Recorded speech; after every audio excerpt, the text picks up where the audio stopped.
Welcome back to the Wear, Wag, Repeat podcast. I am your host, Tori Mystic. And today I am really excited to bring you a brand new solo episode, the first solo episode of 2023. And I'm excited to share with you that there's going to be a whole lot more solo episodes this year than ever before, at least for the near future.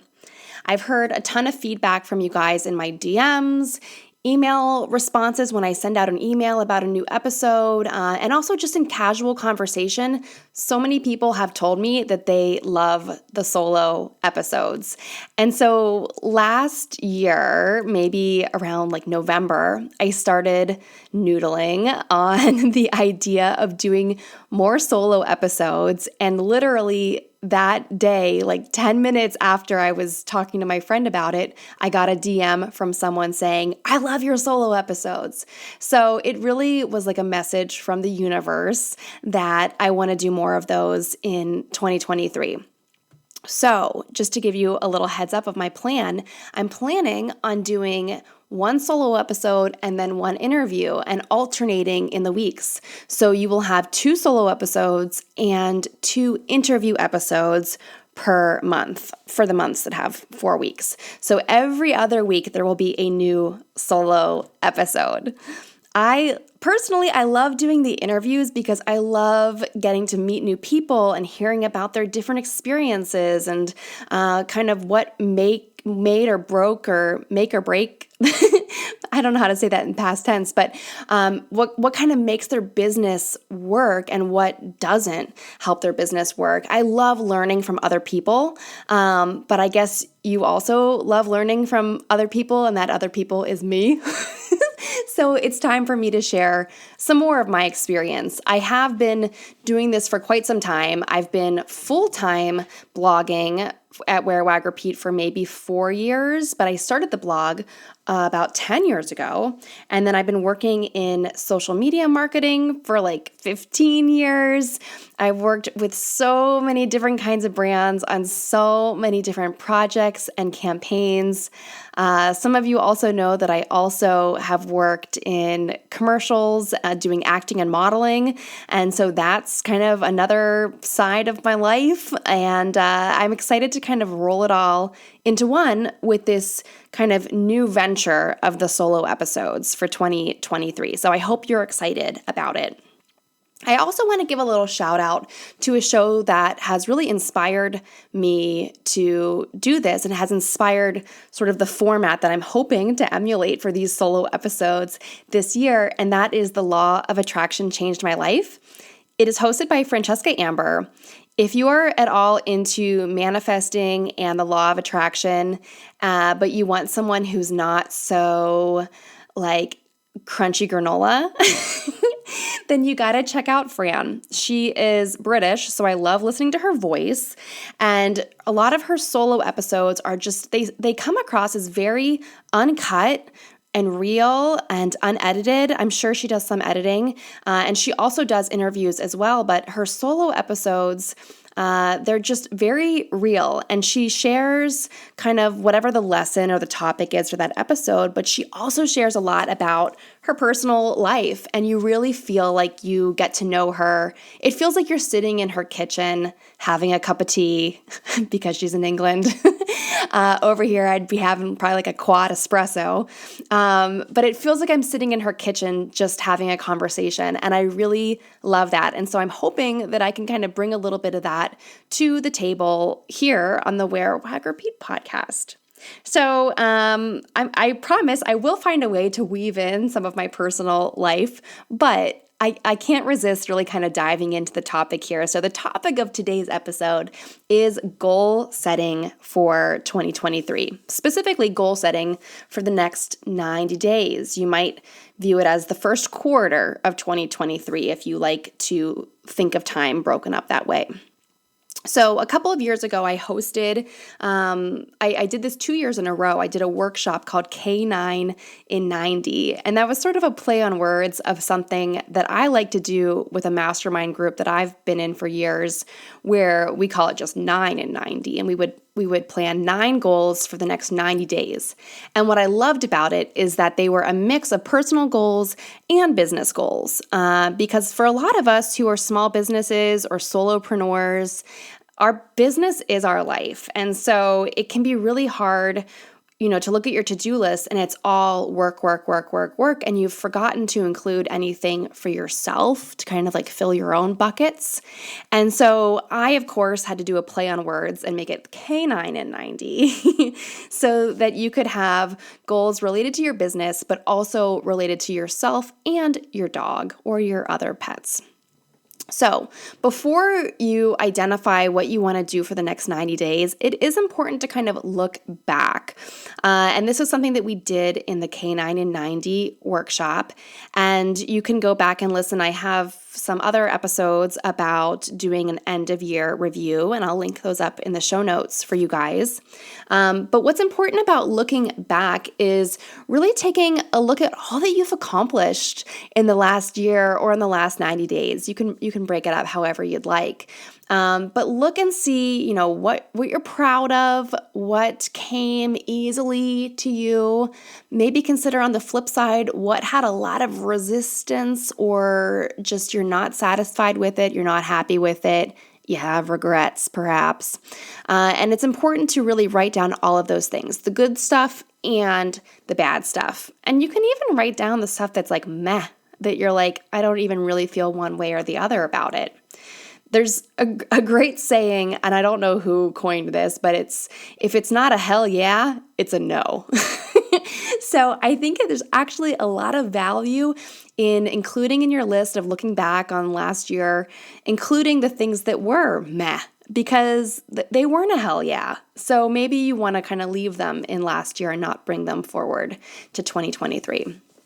So look back at all those things, see what worked, see what didn't work.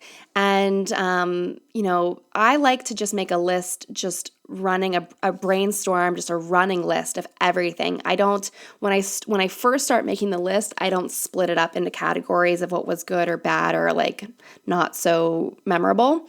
I'll just kind of write a big brainstorm stream of consciousness list.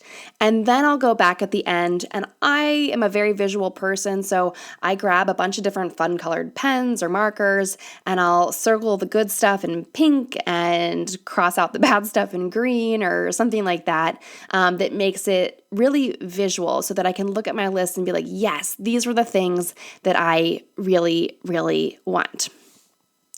So once you have done that kind of review process, you can start to take the things that were really good that you want to expand upon and start brainstorming your 9 in 90 or your K9 in 90.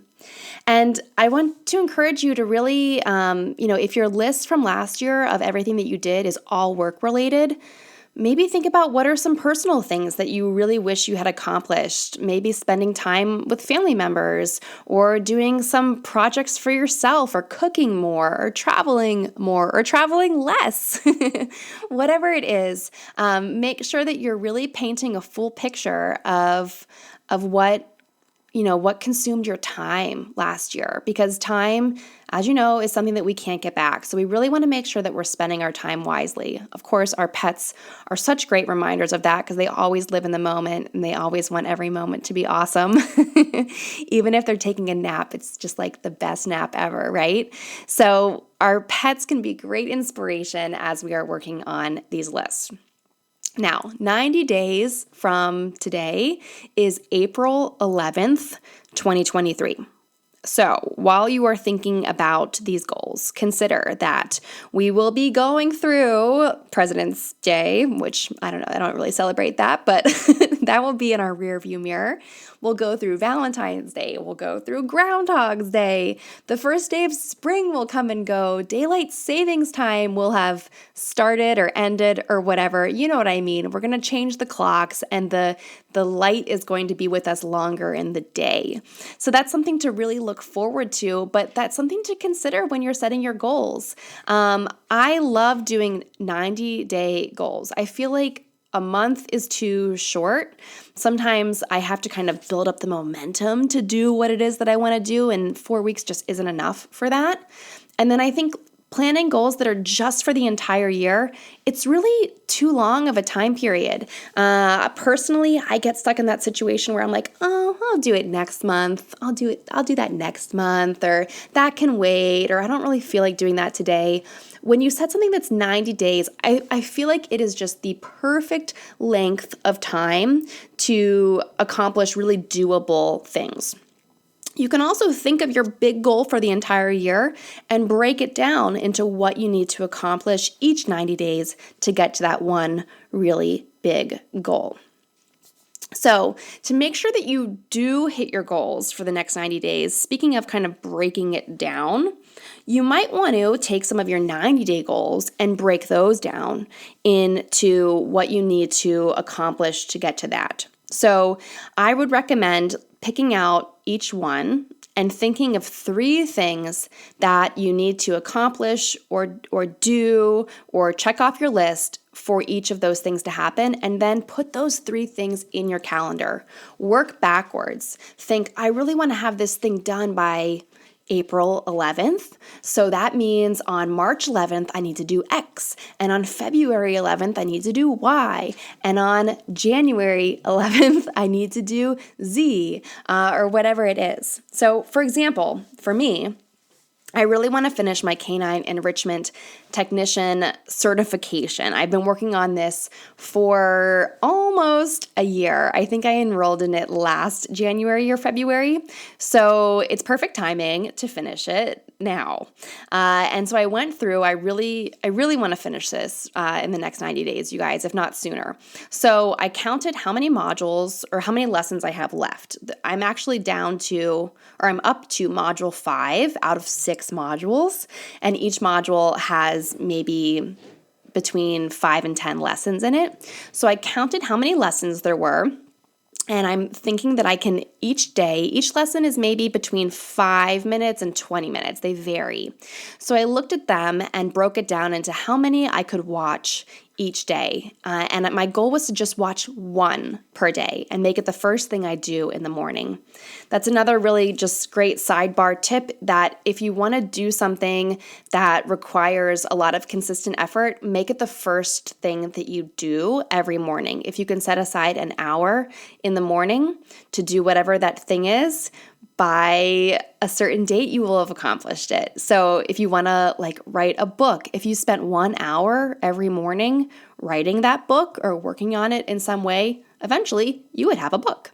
And so eventually, if I watch one of these lessons for this certification every morning, I will have my certification. So I put in my calendar and I put on a Post-it note that sits right on my desk the due date for when I want to finish Module 5 and Module 6.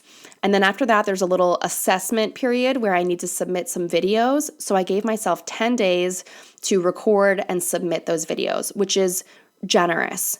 I would really encourage you to be generous with yourself and take it easy on yourself, because we don't want to burn out. So I'm not telling myself that I'm going to watch all of Module 5 tomorrow and all of Module 6 the next day and have it done by Friday, because that's just very unrealistic. And I know that I will not do that. So you need to know yourself.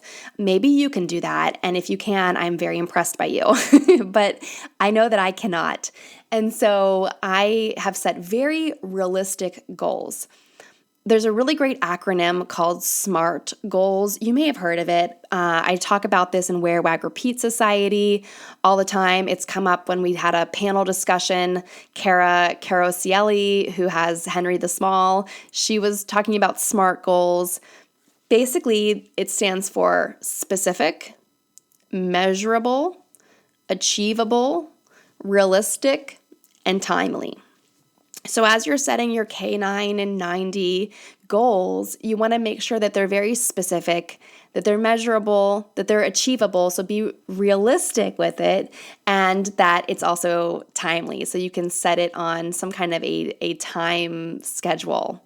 And that's going to really help you accomplish all of your goals. So I hope that this was helpful to you. I would love to hear what is on your K9 and 90. I need to actually write mine myself, but I do have some ideas for it already, and I do want to share quickly with you guys a few other fun ways that you can help yourself reach your goals or just kind of manifest what it is that you want to happen. I'm kind of into all that manifesting stuff right now. So a really cool resource that I love to use is called futureme.org. It is a website where I believe it's totally free.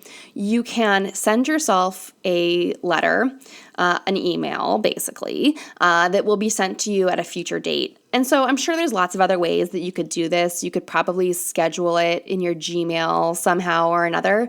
But I kind of love that futureme.org is a separate site, and it's something that I almost forget about. So I can go in there, write myself a letter from the future, and then I kind of forget that I did it.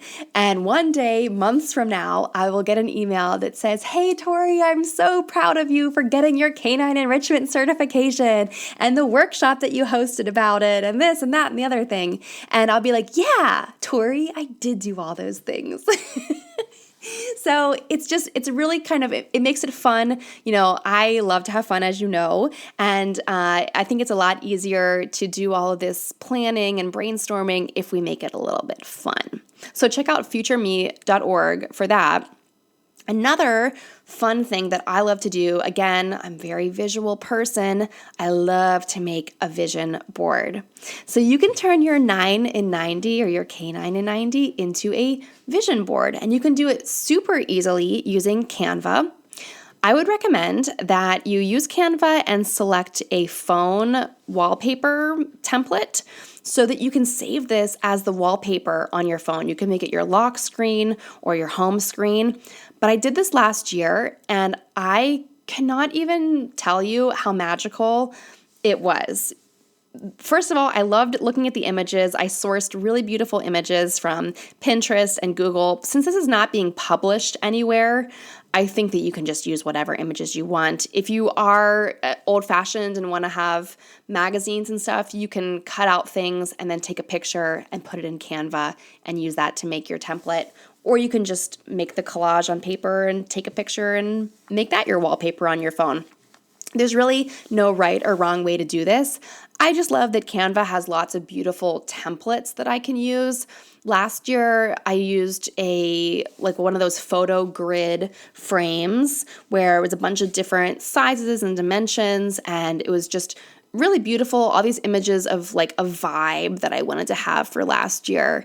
And my goal was at the end of the year to take that vision board, because I still had it in my Canva account, and I wanted to go through my phone and find if I had actually lived up to it, if any of the pictures on my vision board had actually occurred, or any of the things had occurred. And let me just tell you, 100% of the things did. It was amazing and crazy. Some people, I think I shared this vision board in a Facebook group. It might have been like a Law of Attraction Facebook group that I'm in. I can't remember if I shared it with you guys, but I can post it in the Wear, Wag, Repeat Labs Facebook group if you want to see it. I went in and replaced all the photos, and it was remarkable to me. Like, one of the things I wanted to get Lucy back into therapy dog volunteering, and so I put a picture of that on my vision board, and then sure enough, we did it, and I had almost the exact same photo to use in its place. I had a picture of a beautiful waterfall in the fall with fall leaves. Well, what do you know? I went and saw a waterfall in the fall on a gorgeous fall day. I had a picture of like the moon rising over a body of water. And what do you know? Back in August, I was vacationing on Lake Erie in Canada, and I saw the most amazing moon. It was like a harvest moon or blood moon or one of those things. It was like this gorgeous orange moon. It was almost exactly the same photo. And the cool thing is I did not set out to replicate any of these photos.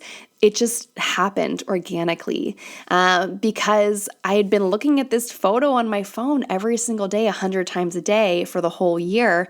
Those things just kind of subconsciously got into my brain and into my existence. And I swear to you, everything on that board happened. So I would really encourage you to try doing that for this year.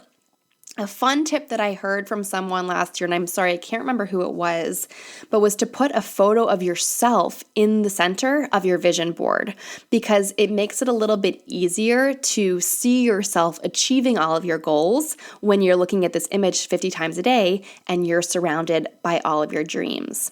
So I would encourage you to try doing that. It was really, really fun thing that I did last year, and I'm doing again for this year. One other fun thing, the third little fun bonus thing I want to share with you here is an idea that someone shared with me last week. I had asked someone in this Law of Attraction Changed My Life podcast. There's a Facebook group for it, right? And so I had asked how people approach setting goals for things they want to accomplish that are out of their control. And I'll tell you a little bit about mine in a second, because I'm trying to be more unedited and more transparent here. But the answer was, or I got a bunch of different answers, but my favorite one was to write a journal entry as if it is the day that you accomplished that big goal, or that you won that thing that you'd entered, or you got the award, or whatever it is. You know, if your goal is to win an award, you can nominate yourself, you can do all this stuff to set yourself up for success, but ultimately you can't really control who gets selected for the award. So this is a really just fun way to maybe manifest it. I don't know, it could work, but just put yourself in the right mindset. Write a journal entry as if it is the day that you have won that award, okay? So what I'm going to do, you guys know that I really want to move to kind of a more rural country area, and I really want to move to West Virginia. And so there's this program called Ascend West Virginia, where they're offering to pay people $12,000 and give them several $1,000s in credits to do outdoor adventure activities like ski passes and kayak rentals and all that kind of stuff. And they launched this program. I think they launched it last year, and it was open to 3 very specific geographic areas. I did not want to live in either of those 3 very specific towns. The town that I want to live in is called Elkins, West Virginia. Well, what do you know? About a month ago, I got an email that said the 4th Ascend West Virginia community is Elkins.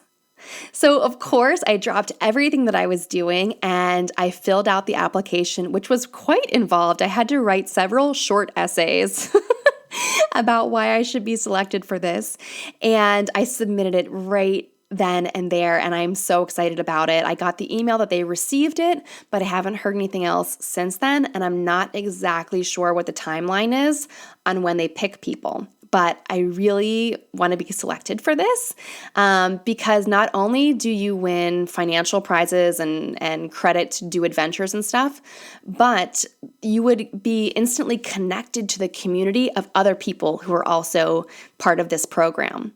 So everyone has to be a remote worker, and they have to love adventure stuff. And I'm like, well, that's me. And I want to be friends with more people like that.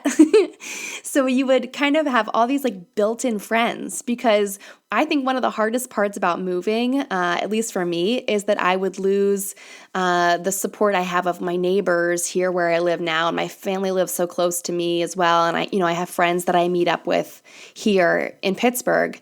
So this Ascend program would kind of give you that built-in network of friends and immediate connections. And I just think that's really cool. They also give you access to a co-working space.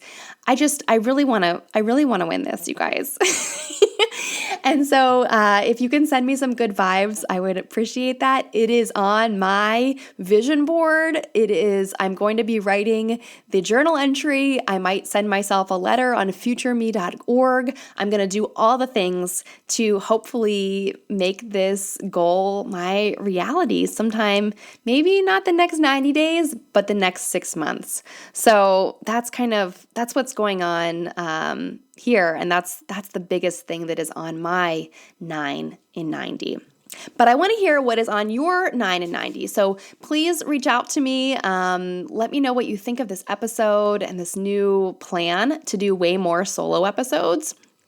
And also try to share more personal stuff.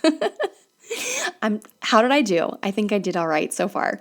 So please let me know what you thought of this episode. I also really want to hear your goals. So you can send me an email. You can come to the Wear, Wag, Repeat Labs Facebook group. You can send me a message on Instagram. There's so many different ways to reach me. I would love to see what some of them are. And if you'd give me permission to share them in my stories, I would love to do that as well, because we are such a great community of women in the pet industry. And what always blows me away is just how supportive everyone is of each other and all of our goals. So if we can start sharing more of that, I think you'd be surprised at how many people would be able to help you achieve your goals for the next 90 days. So that wraps it up for this episode. I hope you have a really wonderful week, and tune in next week where we will have a new interview episode for you.